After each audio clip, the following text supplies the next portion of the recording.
Hello everyone, YouTube के इस channel पे आपका स्वागत है। हम लोग करंट अफेयर के सीरीज में आज नाटो प्लस को देखेंगे।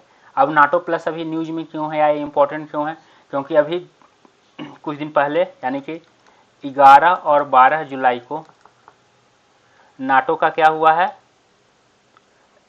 नाटो का सबमिट हुआ है। नाटो सबमिट हुआ है। कहाँ में हुआ है ये? विल्नियस, लिथुआनिया में। ठीक है, यहाँ पे हुआ। अब ये नाटो प्लस क्या है? नाटो प्लस में नाटो में कौन नाटो मेंबर को क्या होता है? नाटो में दूसरे को किस तरह का पॉलिटिकल,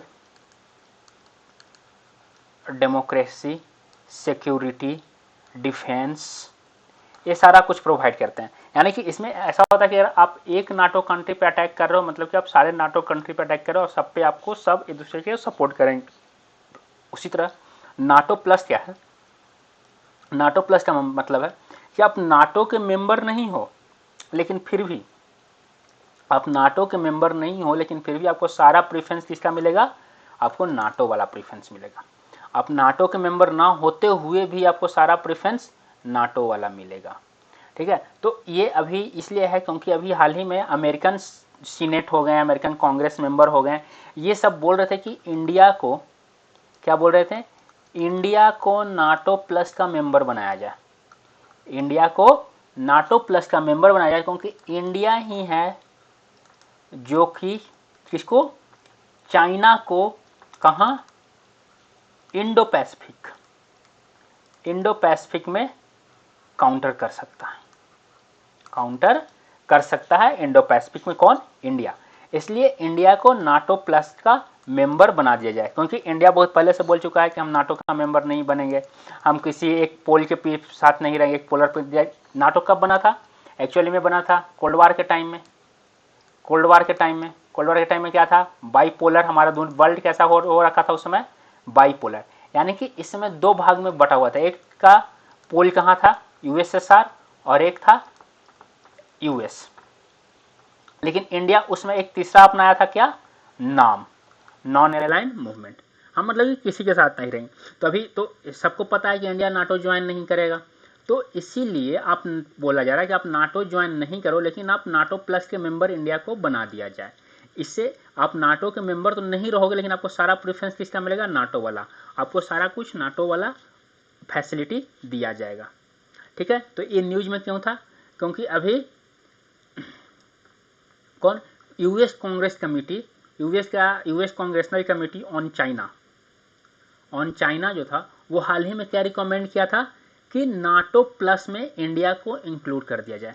अभी उसमें कितने मेंबर हैं नाटो प्लस में? 5। नाटो प्लस में 5 मेंबर है, इसमें इंडिया को इंक्लूड करके इसको 6 मेंबर का बना दिया जाए।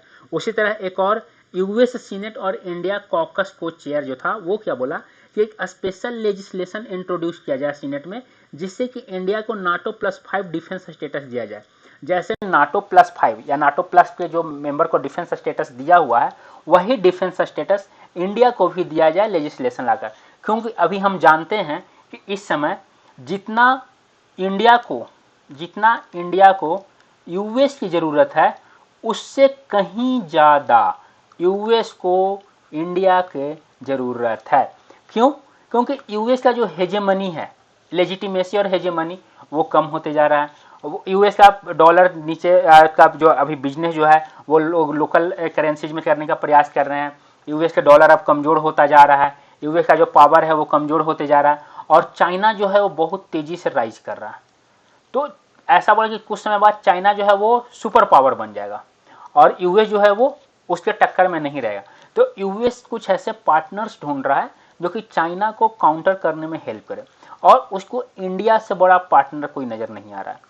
एशिया में अगर कोई चाइना को काउंटर कर सकता है तो वो सिर्फ और सिर्फ इंडिया है। और यूएस को पता है कि इंडिया चाइना का बॉर्डर डिस्प्यूट्स है। चाइना पाकिस्तान को अपना दुलरुआ माने हुए, पाकिस्तान को सब कुछ करता है। तो ऑब्वियस सी बात है, चाइना पाकिस्तान का रिलेशन बहुत अच्छा है। इंडिया पाकिस्तान का है, तो हमेशा चाइना क्या है? इंडिया के अगेंस्ट होता है। जैसे अगर हम यूएनएससी का ही बात करें, तो यूएनएससी में कोई भी टेररिस्ट को अगर आप वहाँ पे लिस्टिंग होने का होता है, तो उसमें चाइना क्या करता है? वीटो लगा देता है।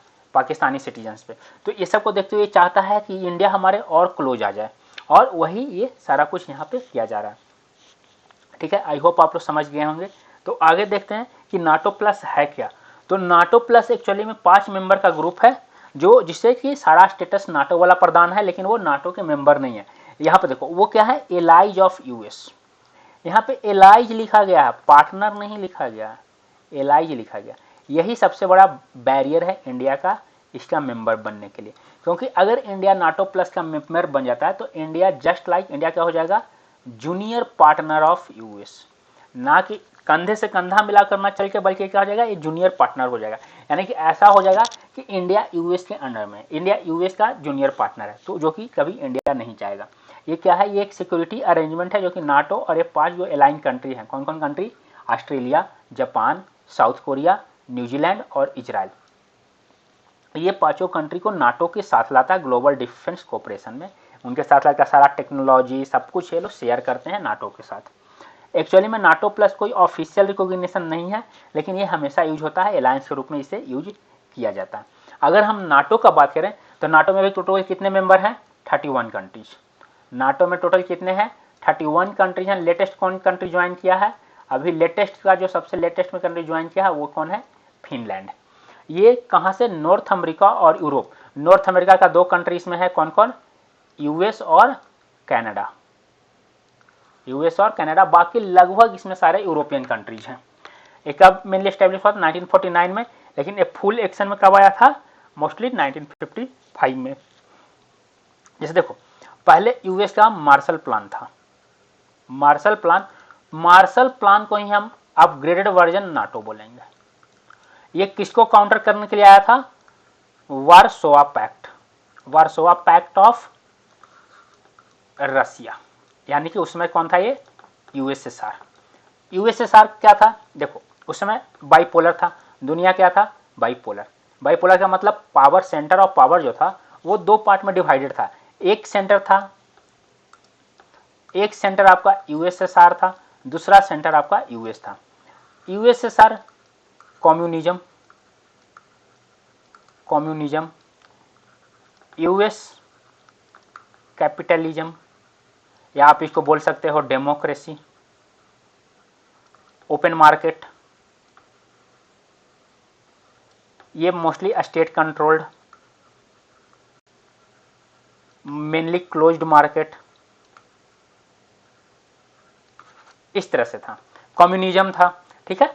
तो ये तो यूएसएसआर सबको बोलता था कि वार्सोवा पैक्ट जो साइन करेगा उसको हम क्या प्रोवाइड करेंगे, सिक्योरिटी, उसको हम फाइनेंशियल हेल्प देंगे, उसके गवर्नमेंट को स्टेबलाइज करने में हेल्प करेंगे, स्टेबिलिटी में हेल्प करेंगे, ये सारा कुछ ये बोलते थे। यूएस जो बोला, तो यूएस क्या लाया, यही नाटो ले आया। और इससे पहले क्या था, मार्शल प्लान। इसमें क्या बोला कि आपको क्या फॉलो करना होगा, डेमोक्रेसी। अगर आप डेमोक्रेसी को फॉलो करोगे तो हम आपको सिक्योरिटी प्रोवाइड करेंगे, आपको हम फाइनेंशियल हेल्प देंगे। ये सारा कुछ इनका, एक तो ये 2 भाग में क्या था, उसमें वर्ल्ड क्या था, बाइपोलर था। By means power, centre of power जो था वो 2 जगह पे था। तो यही यहाँ पे है। इसका मेन ऑब्जेक्टिव क्या है नाटो का, अगर हम नाटो के मेन ऑब्जेक्टिव का बात करें तो वो है to protect the independence and security of allies के इंडिपेंडेंस को प्रोटेक्ट करना, उसके सिक्योरिटी को protect via political and military action. अगर नाटो के एक मेंबर पे अटैक किया जाता है तो उसको पूरे नाटो मेंबर पे अटैक माना जाएगा और ये उस पर मिलिट्री एक्शन लेंगे। इसी कारण तो रसिया यूक्रेन को नहीं चाहता है कि वो नाटो का मेंबर बने, क्योंकि अगर यूक्रेन नाटो का मेंबर बन गया तो यूक्रेन पे जो क्रीमिया को जो एनेक्स किए हुए है वो पूरे नाटो के अगेंस्ट माना जाएगा, और ये हो सकता है इस पे रसिया पे अटैक करें, ये रसिया के अगेंस्ट एक्शन ले। तो ये जैसे 1989 में 1990 में जब रसिया डिसइंटीग्रेट, यूएसएसआर क्या हुआ, जब डिसइंटीग्रेट हुआ तो उसी समय एक और एग्रीमेंट ये हुआ था, अनऑफेबल सहता। नाटो उस समय यूएसएसआर से प्रॉमिस किया था कि हम फर्दर एक्सपेंशन नहीं करेंगे, फर्दर नो एक्सपेंशन, ठीक है। लेकिन इसके बाद भी नाटो कंटिन्यू एक्सपेंशन करते रहा और ये ऐसा हुआ कि ये रसिया के बॉर्डर पे आ गया। अब रसिया के बॉर्डर पे पोलैंड तक आप पहुंच गए तो रसिया को टेंशन हो गया, ये तो धीरे धीरे पूरी तरह से अपने वादे के अगेंस्ट में जा रहा है। और रसिया के पास मजबूरी क्या है? रसिया के पास मजबूरी है एक्सपेंशन इन ये साइड में एक्सपेंड करेगा। अगर रसिया का हम बात करें तो इधर एक्सपेंशन होगा, इधर एक्सपेंशन होगा। इधर तो वो एक्सपेंड कर नहीं सकता है, साइबेरिया में तो वो कुछ कर नहीं सकता है क्योंकि यहाँ पूरा बर्फ जमा हुआ है, यहाँ बर्फ है। तो रसिया तो इधर ही देखेगा और इधर क्या है, नाटो धीरे धीरे इसके साइड में बढ़ रहा है। तो ये सारा इसका इशू रसिया का इशू था।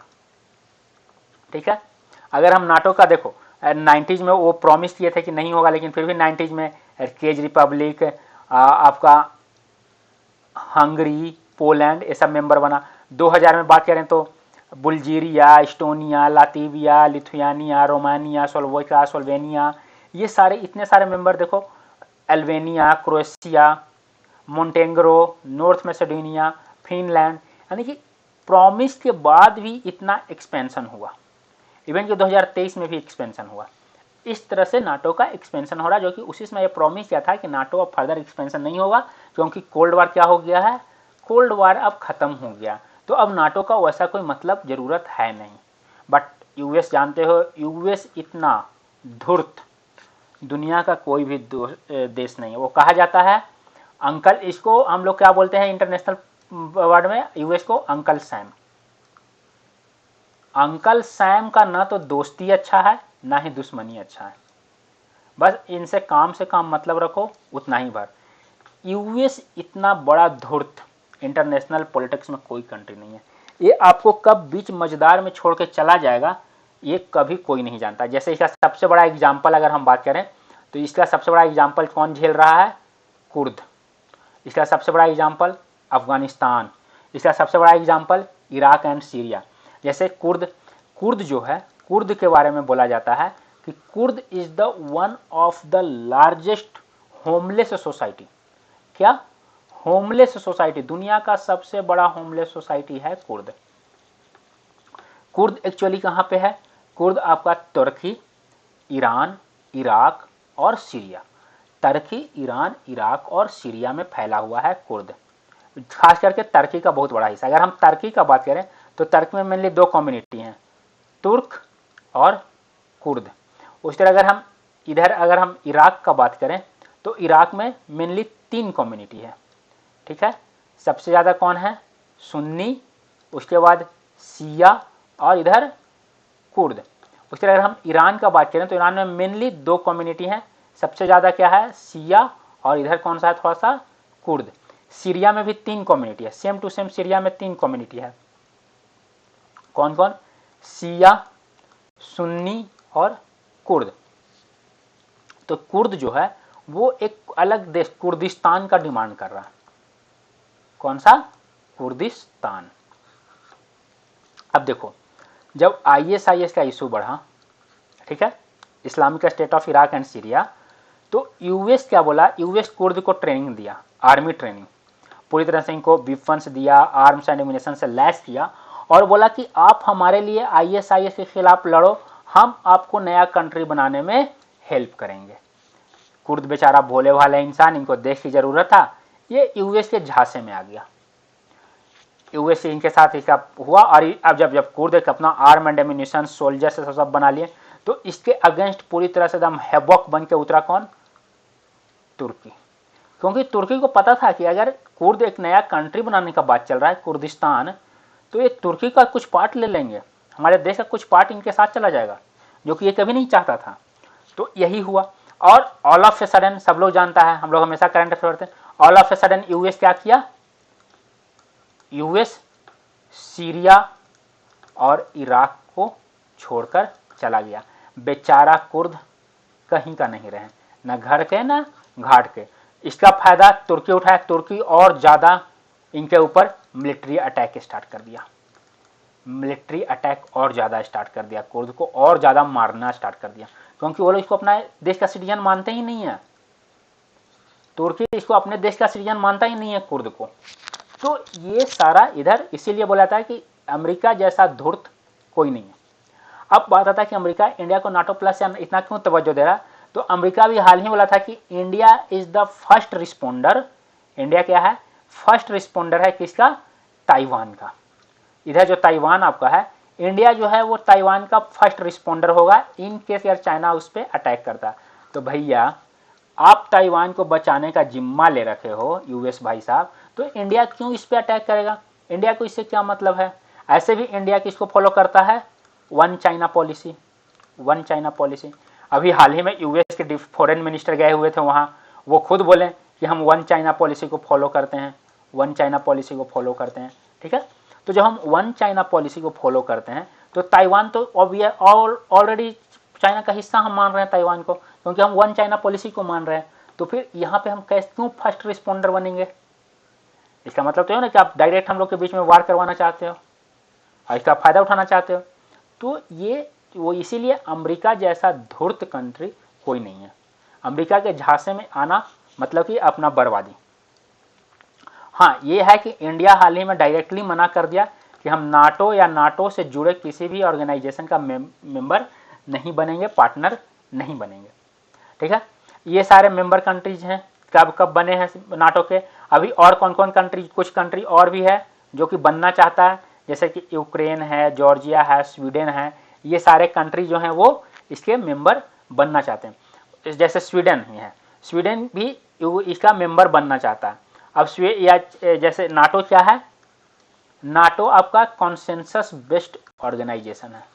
कंसेंसस बेस्ड मीन्स यहाँ पे वोटिंग नहीं होता, वोटिंग नहीं होता, हर कंट्री अगर हाँ में हाँ बोल दिया तो वो प्रस्ताव पारित हो जाएगा। अगर इसमें से किसी कोई एक कंट्री भी नो बोल दिया तो वो प्रस्ताव पारित नहीं होगा। इसको बोलते हैं कंसेंसस बेस्ड, ठीक है। तो एक्चुअली में स्वीडन के मेंबरशिप पे टर्की जो था वो रोक लगाए हुए था। अब बात आता है टर्की क्यों रोक लगाए हुए था, भाई टर्की को क्या जरूरत है स्वीडन से। तो एक्चुअली में कुर्द के कुछ इंपॉर्टेंट लीडर, कुर्द जो ट्राइब है, जो सोसाइटी क्लास है, उसके 6 इंपॉर्टेंट लीडर स्वीडन में पॉलिटिकल एसेलम लिए हुए थे, राइट, राजनीतिक शरणार्थी बनकर वहां पर रह रहे थे। अब टर्की क्या बोला, 6 लीडर जो तुम्हारे देश में हैं उन 6 को हमें सौंप दो तो हम मेंबरशिप के लिए ओके कर देंगे, नहीं सौंपोगे तो हम मेंबरशिप के लिए ओके नहीं करेंगे। अब देखो स्वीडन का तो ह्यूमन राइट्स का लीडर माना जाता है, नॉर्डिक कंट्री है सबको, ये लोग ह्यूमन राइट्स को बहुत फॉलो करते हैं, लेकिन स्वीडन वो 6 लीडर को टर्की को देने के लिए तैयार हो गया, सुपुर्द करने के लिए तैयार हो गया। जो कि और जानते हैं अगर टर्की को ये 6 लीडर मिलते हैं तो ये 6 को वो मार देगा, फांसी का सजा दे देगा, लेकिन फिर भी ये दे दिया। अगर यही इंडिया करता तो पूरे दुनिया में हो हल्ला मच जाता, राइट। क्योंकि हम लोग भाई अब इन लोग को भी तो होता है ना, लगता है कि अरे थर्ड वर्ल्ड कंट्री हम जो बोलते थे इन लोग को, ये लोग इतना डेवलप कैसे कर रहे हैं, तो थोड़ा सा भी कुछ इशू होता है तो लोग हो हल्ला मचा देता है। अभी आप ही देखो फ्रांस में इतना कुछ हुआ, अगर यही इंडिया में हो जाता तो पूरे वर्ल्ड मीडिया ये वो ऐसे वैसे क्या नहीं बोलता, लेकिन यहाँ पे कुछ नहीं, सब चुप्पी साधे हुए हैं, कोई कुछ नहीं यहाँ पे बोल रहा है फ्रांस पे। फ्रांस एक्शन पे एक्शन ले रहा है, मार रहा है, फिर कोई कुछ नहीं बोल रहा, ठीक है। तो ये सारा तो अभी और एक फिर तो उसमें क्या हुआ, 6 जो नेता जो था कुर्द के, 6 कुर्द लीडर, इनको देने के लिए क्या हुआ, स्वीडन तैयार हो गया। लेकिन अभी फिर से एक नया बखेरा खड़ा हो गया स्वीडन में, क्या, स्वीडन जो था वो कुरान जलाने का परमिशन दे दिया, किसको, एक्स मुस्लिम को, एक्स मुस्लिम ग्रुप्स हैं उसको कुरान जलाने का परमिशन दे दिया, और ये स्वीडन में कैमरा के सामने कुरान जलाएं। अब हाल ही में टर्की क्या अनाउंस किया कि हम स्वीडन को नाटो का मेंबर नहीं बनने देंगे, वो हमारे पवित्र कुरान को जलाया है, हम उसको इसका मेंबर नहीं बनने देंगे, ये उसका कहना है टर्की का। तो मेरा कहने का मेन सेंस यहाँ पे था कि नाटो में क्या होता है, नाटो एक कंसेंसस बेस्ड होता है, यहाँ पे वोटिंग नहीं होती है, कंसेंसस बेस्ड मेंबरशिप होता है, ठीक है। अगर हम इसका बात करें, 1 मिनट लगता है थोड़ा सा, हम इसका ये कम कर देते हैं,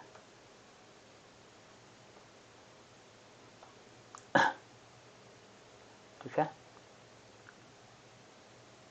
अगर हम नाटो के हेडक्वार्टर का बात करें तो ये ब्रुसेल्स बेल्जियम में है, और इसके जो एलाइड कमांड ऑपरेशन है वो कहाँ पे है, मोन्स बेल्जियम में ही, ऑब्जेक्टिव, पॉलिटिकल ऑब्जेक्टिव क्या है? वही डेमोक्रेसी। देखो अभी यूएस और चाइना जो हैं कैसे जाते हैं किसी देश में, यूएस क्या बोलेगा? हम आपके देश में डेमोक्रेटिक वैल्यू को बचाने आए हैं, आप डेमोक्रेसी को लाओ, हम बचाएंगे, हम हेल्प करेंगे। और चाइना कैसे घुसता है? बोलता है तुम तुम्हारे देश में कैसा गवर्नमेंट है, क्या है, आई डोंट केयर, तुम्हें पैसा चाहिए डेवलपमेंट के लिए, फाइनेंशियल सपोर्ट। हम ये पैसे का लालच देता है। और क्या करेगा चाइना? क्या करता है? मान लो कि ये एक्स कंट्री है, इसको ये पैसा दिया, चाइना पैसा दिया, अब इस एक्स कंट्री को बोलेगा कि तुम जो इन्वेस्टमेंट करोगे वो चाइनीज कंपनी वाई में करोगे, चाइनीज कंपनी वाई है यहीं पे तुम इन्वेस्टमेंट करोगे इसी में। अब सोचो चाइना पैसा दिया और वो अपने ही देश की कंपनी में इस पैसा को इन्वेस्ट करवा लिया, ठीक है, तो इसी को बोलते हैं डेब्ट ट्रैप पॉलिसी के थ्रू फंसा लेता। और यूएस क्या बोलता है? डेमोक्रेसी। अगर तुम्हारे यहाँ डेमोक्रेसी नहीं है तो तुम क्या करवा देगा? रिवोल्ट करवा देगा, ये करवा देगा, हंगामा करवा देगा, ऐसे वैसे। और डेमोक्रेसी के नाम पे बोला कि अब तुम आपके यहाँ बोलो तो हम अपने आर्मी को लाते हैं, आपको सिक्योरिटी करते हैं, ये वो वगैरह वगैरह करके। तो इस तरह से दोनों का, तो वही यहाँ पे क्या है? Democratic value. क्योंकि डेमोक्रेसी का झंडा ले चलने का ठेका तो यूएस ही ले रखा है ना, डेमोक्रेसी का झंडा ढोने का ठेका किसके पास है? यूएस के पास है। जैसे इस्लामिक लीडर, इस्लाम के सच्चे लीडर का झंडा ढोने का जो झगड़ा कर रहे हैं 3 लीडर देश, टर्की, ईरान और सऊदी, ये हम लोग जब वेस्ट एशिया पढ़ेंगे ना तो ये सारा डिटेल में देखेंगे कि वेस्ट एशिया में कैसे, क्यों इतना झगड़ा है, क्यों इतना अनस्टेबिलिटी है। तो ऐसा देखेंगे कैसे ये तीनों अपने आप को इस्लाम का सच्चा लीडर, सच्चा कंट्री लगने की होड़ में तीनों आपस में लगे हुए हैं। ये सारा कुछ हम लोग देखें। तो उस तरह यूएस क्या है? यूएस भी डेमोक्रेसी का झंडा लेके चलता है कि सच्चे रियल डेमोक्रेटिक कंट्री हम हैं और हर जगह पे डेमोक्रेसी को प्रोपोगेट करना, डेमोक्रेसी को फैलाना मेरा जिम्मेदारी है, यही ये करता है। तो वही कंसल्ट करता है, कोऑपरेट, डिफेंस और सिक्योरिटी और सबको हेल्प प्रदान करता है। उसी तरह इनका क्या है? मिलिट्री ऑब्जेक्टिव है कि आप peaceful resolution of dispute, peaceful resolution नहीं हुआ तो वो अगर फेल हो गया पीसफुल रिजोल्यूशन, डिप्लोमेटिक कोई टॉक, तो वो फिर क्राइसिस में वो क्या लेता है? Crisis management operation means military operation. और एक नाटो कंट्री पे अटैक में सारे नाटो पे अटैक, किसमें है? Article 5 of the Washington treaty. और या तो कोई यूनाइटेड नेशन का मैंडेट है, यूएनएससी कभी नाटो से हेल्प मांगा तो ये लोग वो करते हैं। अब नाटो प्लस का क्या है? यूएस जो है अपना सिक्योरिटी ऑपरेशन जो है वो स्ट्रेंथन करना चाहता है, किसके साथ? इंडिया के साथ। इंडिया के साथ ये स्ट्रेंथन करना चाहता है based on share interest in countering Chinese dominance in the Indo Pacific region. Indo Pacific region में चाइनीज डोमिनेंस को काउंटर करने के लिए मेनली ये किया जा रहा है कि आप इंडिया के साथ अपना जो स्ट्रेंथ है, सिक्योरिटी कोऑपरेशन है, वो और ज़्यादा बढ़ाते जाएं। ऐसा बोल क्या यूएस क्या बोल रहा है चाहे इंडिया को कि तुम नाटो ज्वाइन कर लो। अगर आप नाटो ज्वाइन कर लोगे तो बॉर्डर पे जो चाइना के साथ जो आपका डिस्प्यूट है इसमें हम आपको प्रोटेक्शन देंगे। भाई यूएस हमें बॉर्डर पे प्रोटेक्ट करने आएगा, गजब। देख रहे हो यूएस का धूर्तता तो देखो, बोला कि हम आपको बॉर्डर पे प्रोटेक्ट करने आएंगे। एंड इनहेंस ग्लोबल सिक्योरिटी को काउंटर चाइनीज एग्रेशन इन Indo Pacific region. Indo Pacific region में चाइनीज एग्रेशन को हम लोग मिल के काउंटर करेंगे, आप हमारे साथ नाटो का मेंबर बन जाओ। ये इसका धूर्तता है यूएस का। इंडिया क्या है? इंडिया बोला कि हम नाटो प्लस या कोई भी नाटो से रिलेटेड या कोई भी ऐसा ऑर्गेनाइजेशन ज्वाइन नहीं करेंगे। इंडिया बोला कि कोई भी चैलेंजेस चाइना पोज करेगा तो उसको हम हैंडल कर सकते हैं, आपकी भैया ज़रूरत नहीं है, अंकल सैम आप दूर रहिए, आप दूर से ही हमारा रिश्ता अच्छा है, ये जो लॉन्ग डिस्टेंस रिलेशनशिप है ना यही बेटर है, क्लोज मत आइए, क्योंकि क्लोज आइएगा तो बहुत झगड़ा होता है, इसलिए आप दूर रहो। जितना ज़्यादा अंकल सैम को अपने से दूर रखो उतना ही अच्छा है।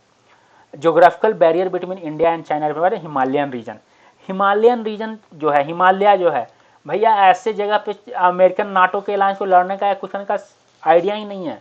यहाँ पे हमारा आईटीबीपी इतने साल से ट्रेनिंग के साथ यहाँ पे रह रहे हैं, वो लोग क्या चूरन खाने के लिए रह रहे हैं? हमारे आर्मी सियाचिन से मिला वो क्या करेंगे?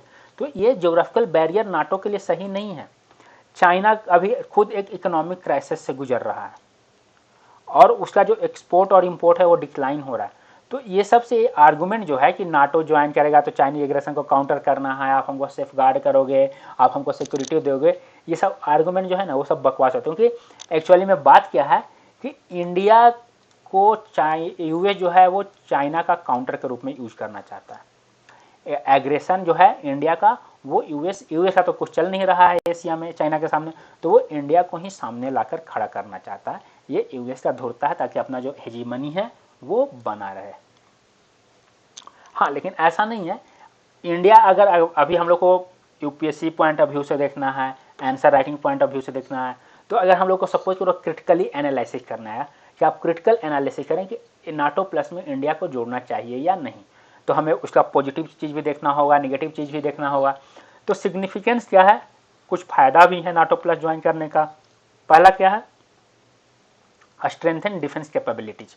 डिफेंस कैपेबिलिटी जो हमारा है वो बहुत ज़्यादा स्ट्रॉन्ग है, क्योंकि हमें 31 कंट्रीज का डिफेंस टेक्नोलॉजी मिलने लगेगा। ऐसे हमें सबके साथ क्या करना पड़ता है, बाइलेटरल ट्रीटी करना पड़ता है, लेकिन यहाँ पे एक ही जगह पे सबका मिलने लगेगा। और अगर इसके साथ नाटो के साथ हम कम्युनिकेट, क्योंकि अभी नाटो के साथ हम बातचीत कर रहे हैं, चाहे बात होता है लेकिन हम कोई मेंबर नहीं है। हाई टेक्नोलॉजी इक्विपमेंट, जो एडवांस मिलिट्री टेक्नोलॉजी है, इंटेलिजेंस शेयरिंग है, इंटरऑपरेबिलिटी है, ये सारा कुछ हमें ऑटोमेटिकली मिल जाएगा बिना बाइलेटरल ट्रीटी किए हुए ही 31 कंट्रीज का, जो कि लगभग मोस्टली इसमें से बहुत डेवलप्ड कंट्रीज हैं, तो उनके पास हाई टेक्नोलॉजीज हैं। ये सारा कुछ हमको मिल जाएगा। अभी जो हमारा इंडिया रशिया रिलेशन है बहुत तेजी से डिक्लाइन कर रहा है। डिक्लाइन इवन कि इंडिया बहुत अच्छा इफोर्ट बना रहा है, बहुत अच्छा इफोर्ट्स लगा रहा है। जैसे अभी यूक्रेन वार में देखो, रशिया यूक्रेन वार में हाँ पूरा वेस्ट जो था वो इंडिया को इतना क्रिटिसाइज किया कि आप रशिया के अगेंस्ट में स्टैंड नहीं लिए, लेकिन फिर भी इंडिया जो है वो अपने स्टैंड पे कायम रहा ताकि हमारा रिलेशन जो है वो रशिया के साथ खराब नहीं हो। लेकिन रशिया जो है वो अभी चाइना के साथ बहुत क्लोज होते जा रहा है। और दूसरा, रशिया जो है वो पाकिस्तान के भी ज़्यादा नज़दीक आ रहा है। वो पाकिस्तान के साथ मिलिट्री एक्सरसाइज कर रहा है, पाकिस्तान को कुछ इक्विपमेंट भी प्रोवाइड कर रहा है, फाइनेंशियल हेल्प करने का भी बात चल रहा है। तो ये सबसे इनका जो हमारा जो रिलेशन जो है इंडिया रशिया का वो थोड़ा सा डिक्लाइन हुआ है। थोड़ा सा इसमें क्या हुआ है, खट्टापन आ गया है रिश्ते में, कड़वाहट आ गया। तो ये सब के कारण ऐसा लगा कि इंडिया यूएस की तरफ, और ऐसा लगा कि इंडिया यूएस की तरफ ज़्यादा टिल्ट होते जा रहा है। इसी कारण उधर रिलेशन जो है वो खराब होते जा रहा है। चाइना का एग्रेशन, चाइना का राइज एग्रेशन जो है वो हमें इंडिया यूएस पार्टनरशिप का नेसेसिटी प्रदान करता है। ये सही बात है, इंडिया यूएस पार्टनरशिप का नेसेसिटी प्रदान करता है, ना कि इंडिया नाटो। ये बात भी हमें ध्यान देना होगा। अब यूएस का पार्टनरशिप मतलब यूएस हमेशा चाहेगा कि नाटो का मेंबर बन जाओ, क्योंकि नाटो जो है वो इसमें सारे यूएस एलाइज हैं, तो ये सारा कुछ होता है। इंडिया यूरोप पॉलिसी, अब अगर हम नाटो के मेंबर बनते हैं तो हमें लगभग 27 से 28 यूरोपियन कंट्री के साथ डायरेक्ट रिलेशन हो जाएगा। हमें उन लोग के साथ जो अभी बाइलेटरल ट्रीटी सब करना पड़ा है, या यूरोप के साथ जो हमारा रिलेशन है वो बहुत अच्छा नहीं है अभी भी हमारा अभी। और यूरोप जो है वो फिर से री इमर्ज कर रहा है। ब्रेग्जिट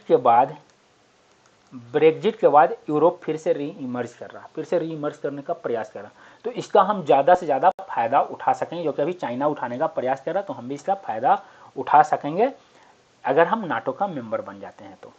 लेकिन बात है कि इंडिया को क्यों नहीं नाटो का मेंबर नहीं बनना चाहिए, क्योंकि हम बोले कि हमें यूपीएससी के आंसर के अनुसार चलना है, प्रोज एंड कॉन सब कुछ देखना है। तो सबसे पहले तो इससे क्या होगा, अगर नाटो का मेंबर बनते हैं तो इंडिया रशिया का टाइज टूट जाएगा। जो हमारा इतना पुराना स्ट्रॉन्ग डायरेक्टली जो रिलेशन है, टाइज है रशिया, जो हर समय हमें हेल्प किया है, ये अचानक से ख़त्म हो जाएगा। क्योंकि रशिया इसको क्या देखेगा, अगेंस्ट। रशिया नाटो को क्या देखता है, अगेंस्ट ही। रशिया नाटो को हमेशा यही देखता है कि नाटो जो है वो हमारे खिलाफ लाया गया ऑर्गेनाइजेशन है, रशिया के अगेंस्ट लाया गया। और अगर इंडिया इसका मेंबर बन जाता है तो रशिया को तुम भी तो मेरे अगेंस्ट हो गए ना। दूसरा, स्ट्रेटेजिक ऑटोनॉमी। इंडिया जो है वो स्ट्रेटेजिक ऑटोनॉमी वाला पात्र है, मतलब कि हम किसी के बहकावे में नहीं आएंगे, हम किसी ग्रुपबाजी नहीं करेंगे, हम सबके साथ रहेंगे। तभी तो इंडिया क्वाड का भी मेंबर है, ब्रिक्स का भी मेंबर है, एससीओ का भी मेंबर है। क्या समझे, क्वाड, ब्रिक्स, एससीओ सबका मेंबर है। क्योंकि ये क्या बोलता है कि हम अपने इंटरेस्ट के आधार पे, जहां मेरा जैसा इंटरेस्ट होगा हम उसके साथ वैसा रिलेशन बनाएंगे।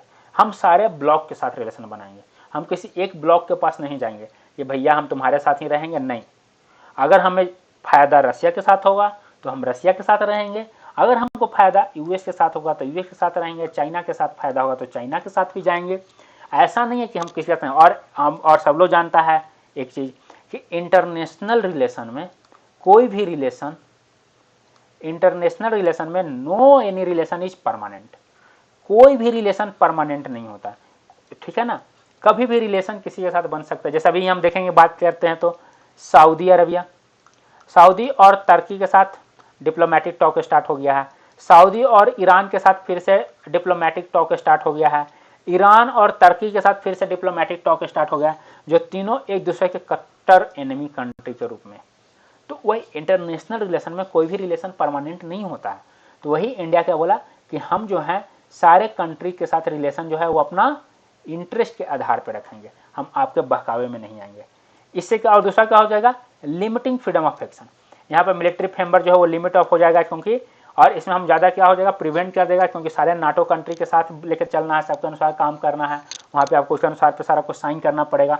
तो इससे हमारा जो एक्शन होगा ये हमारे सॉवरेनिटी पे भी अटैक करेगा, हमें हमारी, क्योंकि हम फ्री होकर सारा कुछ नहीं ले सकते हैं, एक्शन का नहीं कर सकते हैं, अपना जो इंडिपेंडेंट पॉलिसी चाइना के खिलाफ जो है या चाइना के प्रति वो नहीं ला सकते हैं, हर कुछ को नाटो के अनुसार चलना होगा। तो ये सारा प्रॉब्लम यहाँ पे है।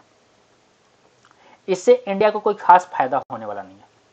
इंडिया कुछ टेंजिबल बेनिफिट्स होगा, टेक्नोलॉजीज मिलेंगे, लेकिन इससे क्या हो जाएगा, ये यूएस यहाँ पे नहीं, ये यहाँ पे क्या हो जाएगा, एलाई ऑफ यूएस बन जाएगा।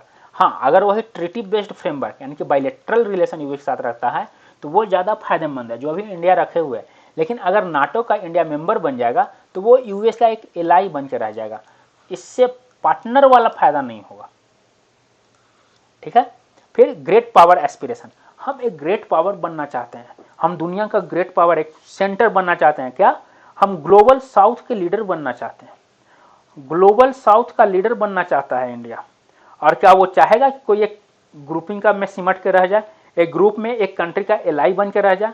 कभी नहीं, क्योंकि हम क्या है, ग्लोबल साउथ एक वर्ल्ड फोरम पे वॉइस, लीडिंग वॉइस बनना चाहते हैं। हम नाम के लीडर हैं, नाम को हम आगे बढ़ाए हैं, और हम एक नाटो में सिमट के रह जाएं, 31 मेंबर का कंट्री है इसमें सिमट के रह जाएं? कभी नहीं। इसके अलावा क्या होगा, नाटो मेंबर होने पे हमें यूएस मिलिट्री बेस इंडिया में खोल करने के लिए अलाउ करना पड़ेगा, जो कि इंडिया का हमेशा से ये पॉलिसी रहा है कि कोई भी कंट्री हमारे यहाँ मिलिट्री बेस नहीं बनाएगा, हम उसे नहीं बनाने देंगे। लेकिन अगर इंडिया नाटो का मेंबर बनता है तो इसे यूएस को यहाँ पे मिलिट्री बेस बनाने का परमिशन देना पड़ेगा।